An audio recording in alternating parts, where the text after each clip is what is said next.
Okay, so we are still doing exponents, and we are still continuing with law number 1 for exponents. We are doing example 3. Example 3 says 2 to the power of 4 times 4 to the power of 3 times 8 to the power of 2. Now we don't have the same base anymore. We don't have the same exponents. We are on law number 1. Law number 1 states that if you have the same base, you must add your exponents.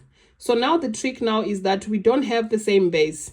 So we need to now change these bases to be exactly the same. So we know that 2 is the smallest base out of all 3. So we can change the 4 to be 2 squared or 2 to the power of 2. And we can change the 8 to be 2 to the power of 3, so that all our bases have got a base of 2.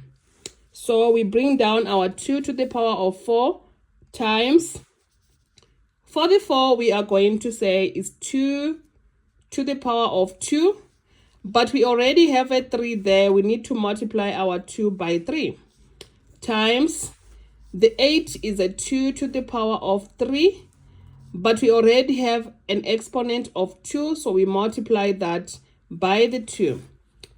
I think this is perfect. This is clear. From here now, that's when we move on to the next stage, where we now simplify our exponents. So it's going to be 2 to the power of 4 times 2 to the power of 2 times 3 is 6 times 2 to the power of what? Of 6 again. All right. We move on to our next stage. Now that our bases are now exactly the same, we now go on to add our exponents. We only bring down one base of 2, and then we add our exponents. So it's going to be 4 plus 6 plus 6. And then our answer is going to be 4 plus 6 plus 6 gives us 16. If you want to further simplify this, you can go to your calculator and calculate what is 2 to the power of 16, and your final answer is going to be 65536, which is 65,536. All right. Let's continue to example 4. Example 4, they brought us some brackets there. There's no multiplication sign. But we know that if you have brackets, it means we are multiplying. All right. So what are we multiplying? We check our bases. First of all, you multiply your coefficients. Your coefficients are 3 times 4, which gives us a 12.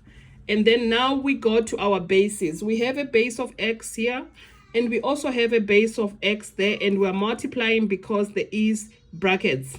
So we bring down our base of x, and we check our exponents. We know that if there is no exponent here on the x, it means that there's a 1 which is invisible. So we are going to write our 1 plus, what do we have there? We have a 2, so it's going to be 1 plus 2. We bring down our base of y. It's going to be y to the power of 3 plus 1. We know that there's a 1 there as well. So our final answer is going to be 12 x to the power of 3, y to the power of 4. Perfect. I hope you're getting the hang of it. You just need to apply law number 1. You need to know that if you have coefficients, you first multiply your coefficients, and now you move on to the bases. If the bases are the same, you are multiplying, so you're going to add your exponents. Same applies to the y base as well. And there you go.